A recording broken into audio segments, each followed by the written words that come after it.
Assalamualaikum warahmatullahi wabarakatuh. Saat ini saya akan mencoba membahas mengenai analisis kualitatif antibiotik. Sebetulnya mengenai antibiotik sudah dibahas di pertemuan sebelumnya dan saat ini kita akan membahas bagaimana cara menganalisis secara kualitatif golongan-golongan dari antibiotik. Berikut ini adalah metode identifikasi senyawa obat. Nah, jadi di sini dikatakan bahwa identifikasi senyawa obat merupakan analisis kualitatif yang bertujuan untuk mengetahui atau menemukan komponen suatu obat. Identifikasi obat ini dapat dilakukan dengan berbagai cara. Ya, ini adalah cara-cara yang dapat digunakan untuk menganalisis ataupun mengidentifikasi obat. Yang pertama dengan cara organoleptis, lalu dengan pemanasan pada cawan porselen, kelarutan, dan direaksikan dengan reaksi atau disebut juga dengan reaksi identifikasi. Jadi, jika Anda nanti di lab ataupun di tempat kerja ingin mengidentifikasi suatu senyawa obat, baiknya tidak langsung direaksikan dengan reaksi, di mana reaksi ini biasanya digunakan untuk warna-warna yang khas ya. Kita ingin mengetahui bagaimana sampel yang kita dapatkan ini menimbulkan warna yang khas sehingga sampel tersebut cenderung kepada golongan obat apa. Tapi di sini kita akan membahas mengenai obat golongan antibiotik. Nah, sebelum direaksikan dengan reaksi identifikasi, alangkah baiknya kita menentukan dulu secara organoleptis.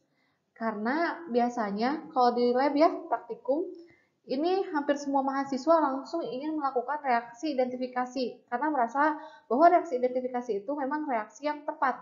Tapi justru itu salah karena ada beberapa memang sampel yang direaksikan dengan reaksi itu dia menimbulkan warna yang sama. Nah, bagaimana cara membedakannya? Itu bisa dengan menggunakan organoleptis karena biasanya antara satu sampel dengan sampel yang lain memiliki ciri organoleptis yang berbeda. Apa saja yang perlu dilihat dalam ciri organoleptis ini? Di antaranya adalah warna, rasa, bau, dan bentuk ya. Jika di sini misalkan obat, itu memang secara rasa kita agak sulit menerka, jadi kita bisa melihat dari warna ataupun bagaimana bentuk ya. Dengan ditempelkan pada lengannya harus dalam keadaan bersih, kemudian kita gesekkan bagaimana bentuk sabuk tersebut, apakah halus ataupun sangat kasar. Nah, yang kedua ini adalah dengan pemanasan pada cawan porselen. Ya, di sini dengan pemanasan zat-zat tersebut akan mencair, memadat, dan menguap ataupun segera menyublim. Ada pula zat yang dapat terbakar pada pemanasan. Ini bisa lihat dari organoleptis di farmakope. Ya, kita bisa baca di farmakope bagaimana ciri-ciri organoleptis ataupun pemanasan yang dilakukan terhadap sampel yang akan kita identifikasi. Kemudian ada kelarutan. Nah, dengan melihat kelarutan dalam keadaan dingin dan panas. Contoh pelarut yang digunakan adalah aquades, asam, basa, dan alkohol. Nah, jadi sebaiknya memang kita menggunakan dulu organoleptis, lalu pemanasan, kelarutan, dan ketika kita sudah mengerucutkan, baru kita berpindah kepada reaksi identifikasi. Ya, biasanya memang reaksi identifikasi itu menimbulkan ciri yang khas jika dia dimasukkan suatu regen di dalamnya. Tapi jangan lupa menuliskan bagaimana ciri organoleptis dan kelarutan, karena memang ini sangat membantu dalam reaksi identifikasi. Berikut ini adalah ciri-ciri organoleptis dari berbagai antibiotik ya. Kita lihat di sini ada tetrasiklin, di mana bentuk tetrasiklin ini adalah serbuk hablur, berwarna kuning dan tidak berbau. Untuk chloramphenicol, berbentuk hablur halus, berbentuk jarum atau lempengan yang memanjang. Dan biasanya memang ini terlihat ketika dia sudah berada di tangan kita ya. Jadi kita coba bagaimana rasa ataupun bentuk ya, bentuk dengan melihat secara panca indera, bagaimana bentuk dari antibiotik itu sendiri. Kemudian secara warna, dia berwarna putih sampai putih kelabu atau putih kekuningan dan memiliki bau yang tidak berbau dan rasanya ini sangat pahit. Ya. Kemudian chloramphenicol, ampicillin yang ketiga. Kemudian ampicillin dia berbentuk hablur, berwarna putih dan tidak berbau. Erythromycin, serbuk atau hablur, putih atau agak kuning dan tidak berbau, sedangkan amoksilin serbuk hablur putih dan berbau.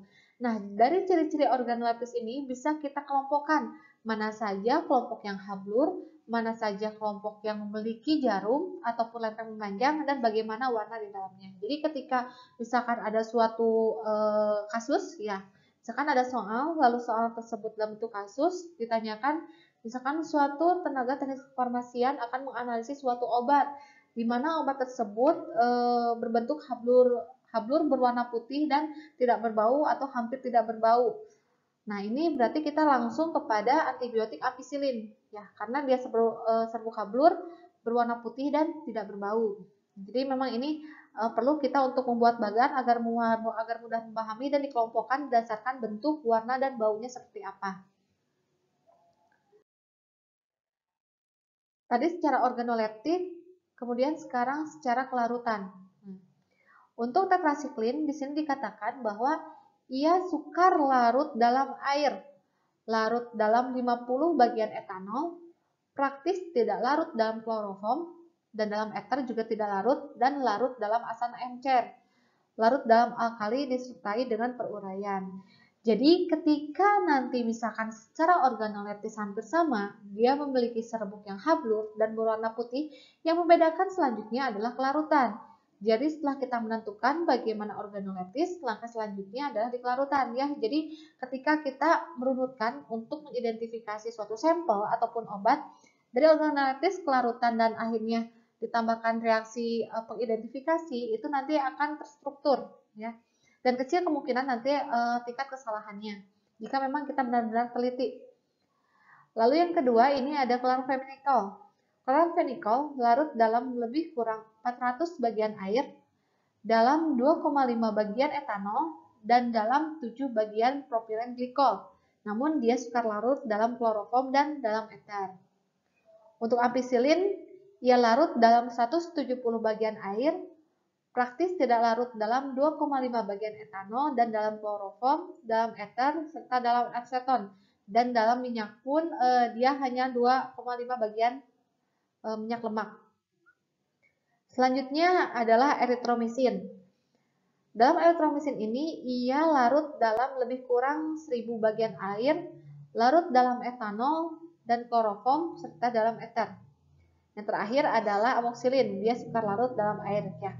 Kita bisa lihat di sini ternyata yang sukar larut dalam air itu adalah amoksilin dan tetrasiklin. Ya, tadi tetrasiklinnya berwarna kuning. Jadi ketika ia di larutan ini sukar larut, berarti kita langsung terfokus kepada tetrasiklin atau amoksilin, dan kemudian kita lihat secara fisiknya apakah warnanya putih atau warnanya kuning. Kalau warnanya kuning dia termasuk dalam golongan tetrasiklin. Ini adalah untuk penisilin, ya, obat penisilin. Zat yang digunakan itu bisa kita lihat ada Meyer dan Bucadat. Nah, ini sama dengan reaksi yang digunakan untuk identifikasi alkaloid, di mana ketika suatu zat uji atau sampel ditambahkan dengan reaksi Meyer, maka akan timbul endapan putih. Sedangkan jika zat uji ditambahkan dengan larutan iodium atau reaksi Bucadat, ia akan menimbulkan endapan warna coklat. Nah, mengapa ini menggunakan reaksi Meyer dan reaksi Bucadat? Karena ternyata di dalam penisilin ini terdapat suatu senyawa basa amin, ya, di mana basa amin ini adalah senyawa dari kelompok alkaloid yang pemeriksaan senyawa basa amin ini dapat dilihat pada uji golongan alkaloid menggunakan reaksi Meyer, Bucadat, ataupun bahkan menggunakan Dagendorf. Ya, kita bisa juga menggunakan Dagendorf. Dan dalam pemeriksaan golongan alkaloid ini, uji pendahuluan pendukung adalah hasil uji unsur positif mengandung unsur N, dan pada umumnya alkaloid ini terasa pahit. Jadi memang untuk senyawa-senyawa yang mengandung gugus alkaloid di dalamnya, ia memiliki rasa yang sangat pahit. Berikutnya adalah metode analisis kualitatif obat, ya, di mana 10 mg zat ditambah 1 ml NaOH encer dibiarkan selama 1 menit, lalu dibagi menjadi 2 bagian. Ini untuk penegasan golongan, ya, ada unsur N dan ada golongan fenol. Nah, untuk uji penegasan unsur N ini, yang pertama adalah tambahkan ether, lalu dikocok dan diambil lapisan ether. Masukkan ke dalam tabung lain, kemudian diuapkan hingga kering dan ditambahkan asam asetat glasial ditambah 1 mili kalium bikromat dan terjadi endapan berwarna kuning keemasan. Dan untuk golongan fenol ini kita bisa ditambahkan FeCl3 ya, yang menghasilkan warnanya ungu ataupun hitam. Ini ada untuk uji golongan fenol. Ya, ini strukturnya ya. Ini struktur fenol. Ketika dia direaksikan dengan FeCl3, maka akan terbentuk suatu senyawa kompleks. Nah, senyawa kompleks ini nanti akan menimbulkan warna biru, ungu, sampai kehitaman. Dan ini adalah suatu reaksinya. Yang pertama akan saya bahas adalah mengenai chloramphenicol.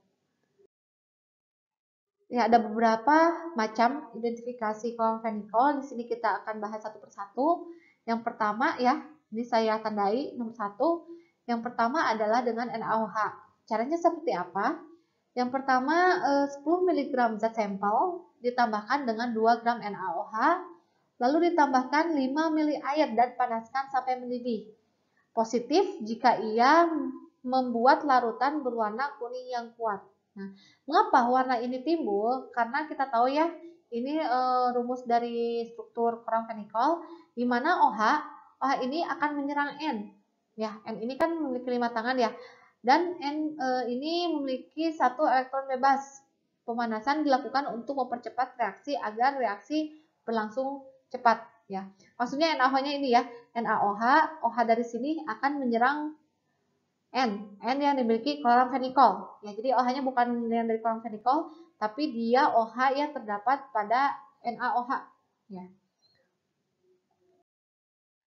Kemudian yang kedua, dapat dilakukan dengan berbagai macam reagen. Awalnya harus dilakukan dulu preparasi. Preparasinya seperti apa? Yaitu 50 mg zat ditambah dengan 3 ml etanol 70%, ditambah dengan air dan 200 mg bubuk zinc. Kemudian panaskan di dalam water bath atau WB selama 10 menit dan disaring. Nah, saringan ini bisa kita bagi menjadi 3 ya. Dikatakan misalkan ini filtrat 1, filtrat 2, dan filtrat 3. Nah, filtrat 1 ini ditambahkan 2 tetes bensil klorida. Kemudian dikocok dan ditambahkan 1 tetes FeCl. Warna yang akan terbentuk adalah warna merah sampai warna ungu pekat. Lalu yang kedua, ditambahkan 3 tetes HCl encer dan ditambahkan 3 tetes NaNO 10%. Kemudian ditambahkan 5 tetes larutan ya, larutan campuran ya, beta-nafton dalam NaOH sehingga menimbulkan warna merah jingga. Dan filtrat yang ketiga ditambahkan HNO3 dan Ag. Nah, di mana ini akan terbentuk suatu endapan AgCl. Kita akan bahas satu persatu mengapa hal ini bisa terbentuk. Nah, ini adalah strukturnya ya, struktur dari chloramphenicol. Yang pertama ada rumus OH ya. Tadi sudah dijelaskan bahwa apabila golongan fenol ini bertemu dengan FeCl, maka ia akan membentuk suatu kompleks. Kompleks ini akan berwarna merah, ungu, sampai kehitaman. Nah, lalu untuk unsur HCl ini, ketika ditambahkan dengan HNO3 dan AgNO3, dia akan terjadi endapan AgCl. Cl berasal dari struktur chloramphenicol, sedangkan Ag-nya ini berasal dari reagen ya, reagen yang ditambahkan. Nah, selanjutnya yang ketiga adalah zat ditambah HCl dan ditambah serbuk zinc. Nah, ini ya, zatnya dia punya NO2. Jadi yang akan berikatan dengan HCl ini adalah NO2. NO2 ditambah HCl lalu ditambah serbuk zinc akan menghasilkan suatu siklik ya, yang dimana ini merupakan suatu senyawa amin aromatis. Nah, senyawa amin aromatis, dimana setelah ditambahkan DABHCl, dia akan memberikan warna jingga pada amin aromatis primer. Jadi yang memberikan warna jingga setelah ditambahkan DABHCl itu adalah amin aromatis. Kemudian yang keempat, bisa kita melakukan reaksi kristal ya. Reaksi kristal dengan aseton dan air. Mengapa reaksi kristal ini bisa terjadi? Karena adanya pergeseran kepolaran dari aseton yang bersifat nonpolar ke yang lebih polar dengan penambahan air. Ya, ini biasanya memang terjadi reaksi kristal untuk beberapa antibiotik. Ya, nanti kita akan bahas satu persatu. Kemudian yang kelima adalah zat ditambah KOH lalu ditambah piridin yang akan menghasilkan warna merah ungu. Di mana apabila ini positif akan terbentuk dua lapisan, ya akan adanya perbedaan kepolaran. Di mana lapisan atas akan terbentuk cincin merah, adanya atom halogen yang terikat pada satu atom karbon yang berada di dalam struktur kloramfenikol dan lapisan bawah akan berwarna bening keruh. Jika ditanya, kloramfenikol ini nanti akan ada di lapisan atas atau di lapisan bawah? Jawabannya adalah berada di lapisan atas ya, karena di sini adanya atom halogen yang terikat pada satu atom karbon yang berada di dalam struktur kloramfenikol. Jadi kloramfenikol itu akan tertarik kepada lapisan yang atas. Yang kedua adalah amoksisilin.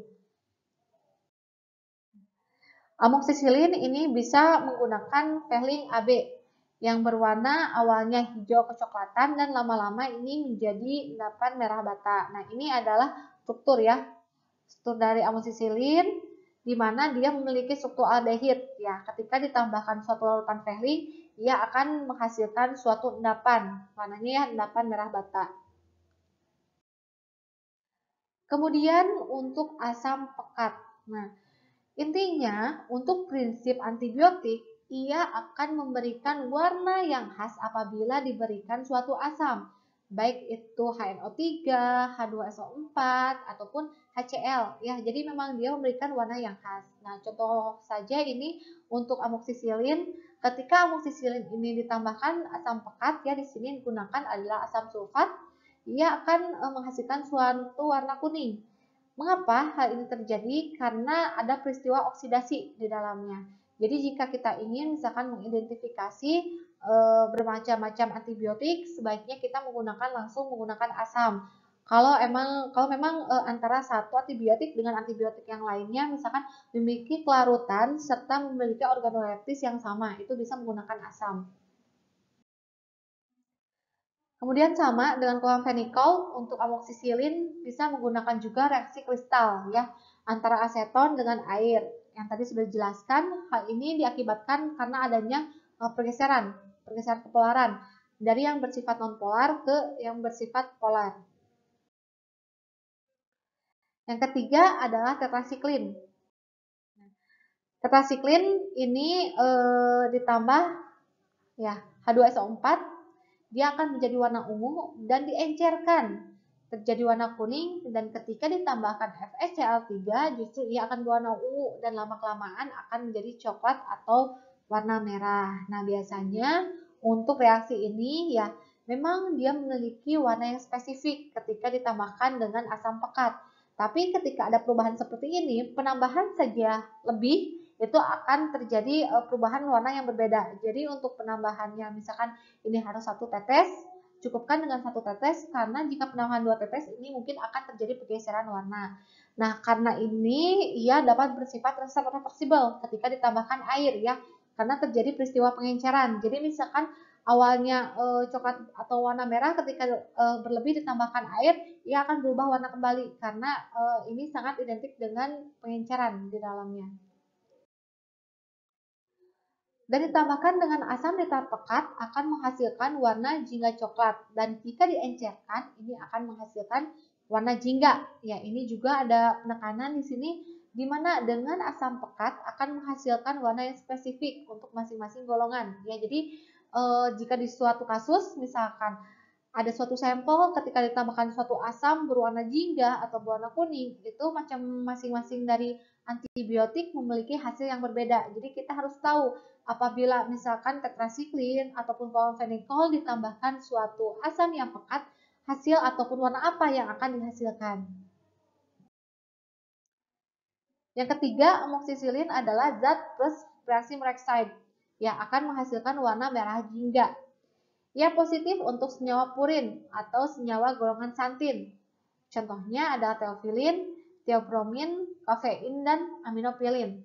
Cara ujinya adalah suatu zat ditambahkan 1,5 mili H2O2 lalu ditambahkan 5 tetes H2SO4 pekat dan panaskan hingga kering.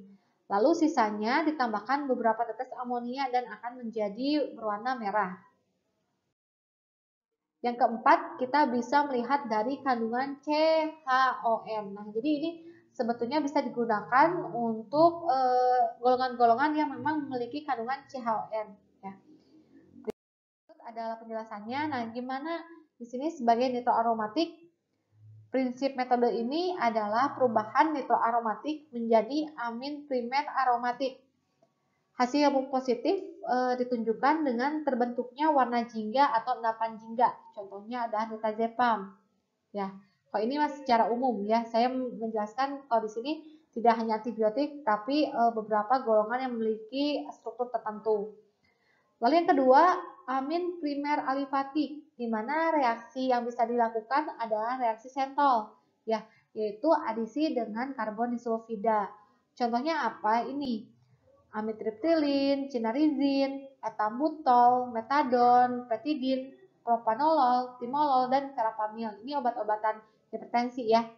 Kemudian senyawa basa amin bisa menggunakan reaksi Mayer, di mana ia akan membentuk suatu endapan kekuning-kuningan. Contohnya adalah kinin HCl dan kofein. Yang lainnya adalah senyawa amin sekunder. Ya, ini akan mereaksikan warna merah. Kemudian senyawa imidazol akan terbentuk juga warna merah. Contohnya adalah paracetamol. Jadi memang untuk penentuan C karbon ya, karbon C, H, O, dan N ini kita bisa menggunakan berbagai reaksi seperti yang tertera pada layar. Lalu untuk pemeriksaan amin primer alifatis ya, ini yang tadi dengan menggunakan adisi dengan karbon disulfida. Lalu bahasan berikutnya adalah antibiotik eritromisin. Untuk antibiotik eritromisin ini ketika ditambahkan asam sulfat pekat maka akan terjadi perubahan warna menjadi coklat tua, dan jika diencerkan dengan menggunakan aquades ia akan menjadi warna hijau ya. Karena memang untuk asam yang pekat ini dia akan menghasilkan warna yang sangat spesifik ya.